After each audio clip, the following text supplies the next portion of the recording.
Hello Matujima, and watching HornbillTV. Imagine a quiet school morning in Kohima. Instead of usual assembly, a hush falls over the crowd of students. They are not preparing to sing, they are preparing to refuse. This is the image at the heart of major confrontation in India's northeast, where thousands of students, backed by powerful church bodies and civil society groups, have taken to the streets. Their protest is not against patriotism, but against the song, Vande Mataram. At the center of this storm is a directive issued by the India's Ministry of Home Affairs on January 28, 2026, mandating the compulsory singing of Vande Mataram at official functions and in all educational institutions. For the government, this is a call to honor a national symbol. But for the Naga Students Federation and the people of Nagaland, it feels like something else entirely, a forced imposition on their fate, their conscience, and their identity. On March 16, 2026, that feeling boiled over. The NSF organized a massive peaceful rally in the heart of Kohima. Thousands of students, teachers, church leaders and citizens choked the streets near the old MLA Hostel junction. The air was filled not with violence but with the determined silence of a crowd holding placards with sharp, unforgettable slogans. MHA's January 28 directive is an assault on secularism. Naga rights are non-negotiable, and the directive is a direct attack on our fate. From there, they marched to Lok Bhavan to submit a powerful memorandum to the President of India, Draupadi Murmu, demanding the withdrawal of the order from the Naga homeland. But why does a patriotic song spark such intense opposition? To understand, we have to listen to the voices from the rally, the heart of the protest. Fate versus compulsion. Nagaland is a unique state in India, with over 87% of its population following Christianity. For the protesters, the issue is not the melody, but the meaning of the words. Leaders from various church groups took the stage to explain why their conscience would not follow them to comply. Reverend Dr. Vevo Pesau, Vice President of the Nagaland Joint Christian Forum (NJCF), put it plainly. Underquote, "We are not opposed to a patriotic song, but we will not, as a Christian majority society, allow our children to chant something that defies their faith and allegiance to the Almighty." He argued that certain elements in the national song are contrary to Christian faith and principles, making this a profound matter of religious freedom. This sentiment was echoed by Reverend Wangpong Pom of Nagaland Christian Revival Church NCRC, who stated unequivocally that the song is perceived as a Hindu religious song praising the deity. His declaration was met with roaring approval. "As a Christian, we cannot sing this. We will never bow down and will fight until victory is won." Jonas Yanthan, President of Catholic Association of Nagaland, made a crucial distinction that lies at the core of the protest. He clarified that their objection is not to India or its symbols, but specifically to this song. "We have no objection to the national anthem, Jana Gana Mana, because it embodies the true spirit of India," he said. However, Vande Mataram is different. In their view, it carries verses worshipping Hindu goddesses and lacks the secular constitutional validation of the anthem. A battle of laws. From the Constitution to the UN, the protesters aren't just making an emotional appeal. They have built a strong legal and constitutional case. Their memorandum to the President is a detailed document citing everything from the Indian Constitution to international human rights law. Constitutional safeguards. The protesters point to Article 371 Clause A of the Indian Constitution, a special provision that protects the religious and social practices of Nagaland. They argue that a compulsory directive from the centre cannot override this constitutional protection.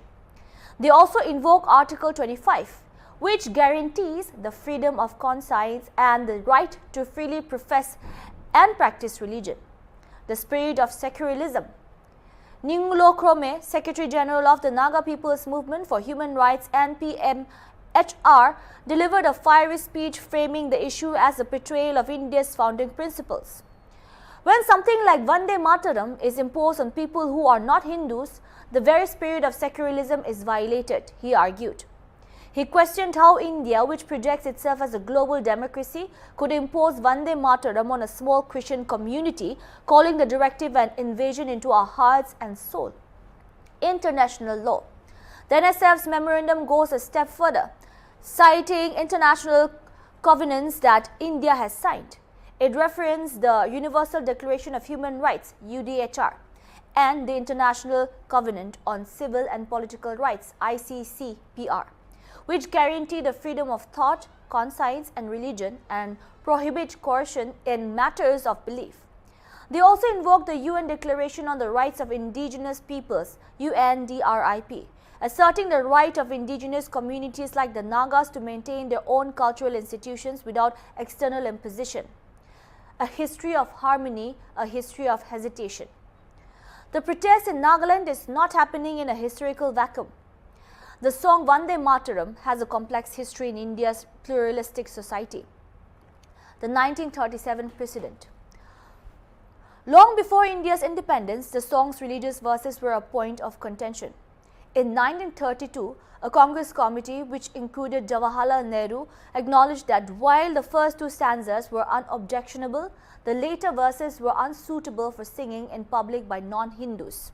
This historical compromise recognized the need for sensitivity in a diverse nation. In 1950, when the Constituent Assembly adopted the national anthem and song, only the first two stanzas of Vande Mataram were given equal honor with Jana Gana Mana, specifically omitting the later verses with explicit reference to Hindu goddesses. Nagaland's tradition of coexistence.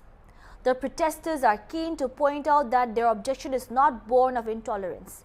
Their memorandum proudly states that Naga homeland has long been a place of peaceful coexistence where people of different religions and cultures live with mutual respect, with temples, mosques and churches functioning freely.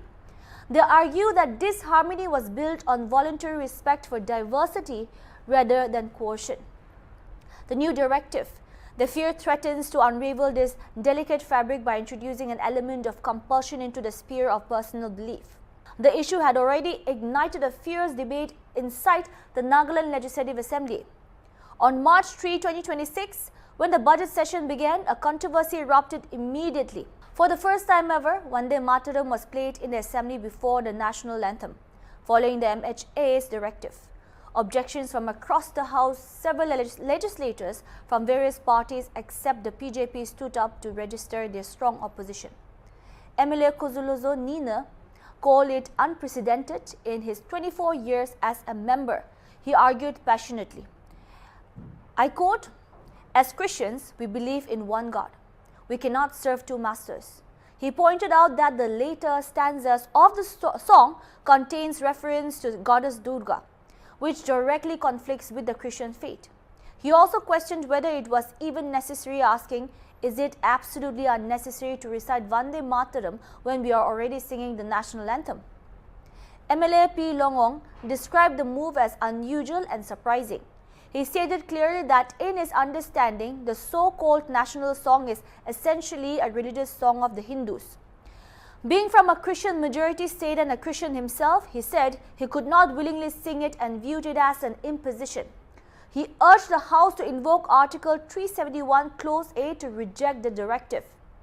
Next, MLA Tilhotio Rutso, NPP, raised constitutional concerns, citing a 1986 Supreme Court observation that singing Vande Mataram is not compulsory and compelling. It could infringe upon the freedom of religion under Article 25 Clause 1 of the Constitution. He also pointed out that only the first two stanzas of the song were adopted in 1950, as the later ones contain explicit reference to Hindu deities. He emphasized that patriotism is not measured by a compelled hymn, but by loyalty, service and respect for the constitutional values. MLA Atumbe Mokikon strongly disagreed with the minister's remarks and described the song as historically controversial and not adopted unanimously. He urged the House to pass a befitting order, stating that the people of Nagaland are not in a position to accept such an imposition. MLA Juenga Sep, JDU, also opposed the full version of the song, noting that while he respects the government's vision, the latter stanzas create a conflict of conscience for the Christian majority state.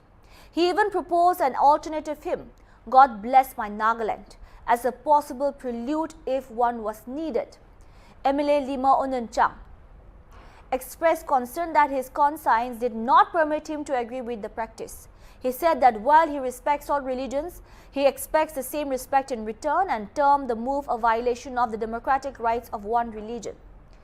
The government's response and the select committee in response to the uproar, Chief Minister Nipirio acknowledged the concerns raised by legislators. While noting the historical importance of the song, he emphasized that the nation's strength lies in its diversity and secular values.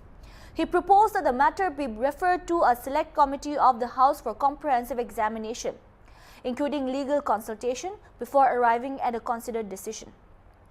Speaker Shadingan Longkomer announced the decision, and the House unanimously agreed to refer the issue to the Select Committee, which will examine the applicability of MHA directive in the context of Article 371 Clause A. The counterpoint. Temjanimla Along, Tourism Minister of Nagaland, offered a different perspective. He urged members to view the national song in its historical and secular context. Drawing from his own experience as a Christian educated in missionary schools, he recalled how students of different faiths, including Hindus and Muslims, would respectfully fold their hands and participate in Christian prayers like the Our Father. He argued that secularism is about accepting and respecting each other's beliefs, not rejecting them. He clarified that the directive should not be seen as infringing on Article 371 Clause A or Christian faith, and urged legislators to treat Vande Mataram as a national song deserving of respect. Speaker's statement on the protests as the NSF prepared for its March 16 rally, Speaker Shadingan Longkomer was asked about the proposed protest. He affirmed that NSF, as the apex student body, had every right to express its views through peaceful protests, calling it a fundamental democratic right. He reiterated that India is a union of states and a secular democracy where people and organizations have the right to express their sentiments peacefully. The unyielding stand of the NSF. As the rally in Kohima drew a close, NSF President Msuiding Hirang delivered a powerful presidential address that captured the defiance and determination of the movement. He dismissed any suggestion that a bureaucratic order could intimidate the Naga people. His words were a clear message to the central government. If decades of military presence could not erase our identity, how can anyone imagine the administrative circulars of or symbolic coercion will succeed? He clarified once again that the protest was not against India but for the right to maintain their beliefs. The rally is a declaration that the identity and beliefs of the Naga people cannot be dictated by administrative directives nor diluted by imposed symbols, he stated. Voices from the rally. Let me share some of the powerful words spoken at the rally. Ningulo Krome NPMHR. When something like Vande Mataram is imposed on people who are not Hindus, the very spirit of secularism is violated and betrayed by its own commitment to the signatures it has put before the world. Reverend Dr. Vevo Pesau, NJCF. We are not opposed to a patriotic song, but we will not, as Christian majority society, allow our children to chant something that defies their faith and allegiance to the Almighty. Reverend Wang Pongpom, NCRC. As a Christian, we cannot sing this. We will never bow down and will fight until victory is won. Jonas Yantan, Catholic Association. We have no objection to the national anthem, Janagana Mana, because it embodies the true spirit of India. But we cannot accept Vande Mataram, which has a narrow religious connotation and no constitutional validation. Now, who else is joining the protests? The protests are not just from one student group.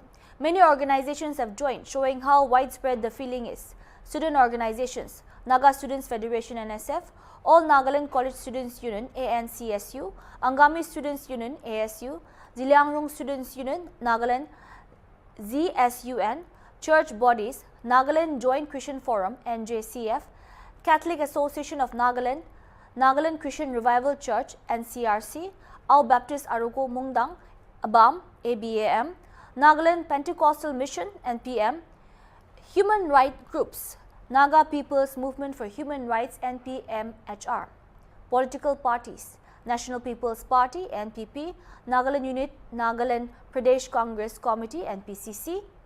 Now, what are they asking for? The demands. The protesters have made their demands very clear in the memorandum of the President. 1. Withdrawal of the directive. They want the central government to withdraw the January 28, 2026 directive completely from the Naga homeland. 2. dialogue and consultation.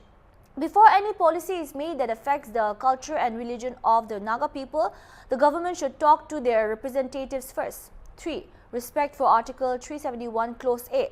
They want the government to honor the constitutional protections given to Nagaland. 4. Protection of educational institutions. They want schools and colleges to remain places of learning, not places where students are forced to follow one ideology. 5. Upholding secularism. They want the government to remember that India is a secular country where all religions should be treated equally. Trying to understand both sides to understand the conflict fully, let's try to see both perspectives. What the central government might be thinking. The government probably sees Vande Mataram as a proud national song. It was sung during the freedom struggle.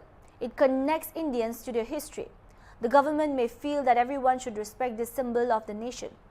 What the protesters are thinking.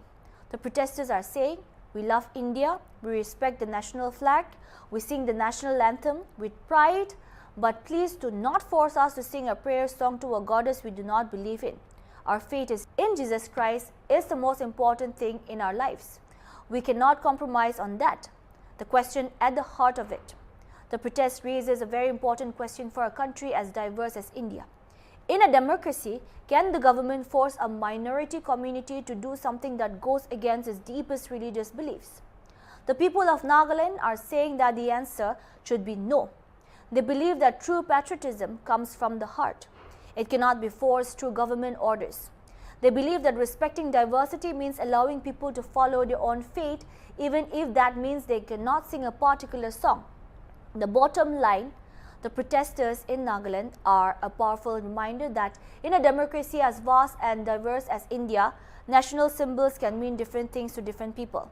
For the students, churches and civil society in Nagaland, this is not a rejection of the Indian nation. It is a plea to be heard. It is a demand that their identity as citizens not be used to override their identity as people of faith. It is a stand for the principle that true patriotism cannot be compelled and that in a secular state, the conscience of a minority must be protected, not overruled by the state. As the NSF president said, this is not about rejecting India. It is about the right to say no when the conscience tells them to. It is about protecting the identity and the faith in a country that promised to be secular and to respect all religions. The question now is, will the government in Delhi listen to this peaceful plea from a small state in the northeast? Will they withdraw the order and start a dialogue? Or will they ignore the voices of thousands of students, church leaders and citizens who have taken to the streets with such determination? The answer to the question will show us what kind of democracy India really is. That's all we have for now. Keep watching Hornbill TV.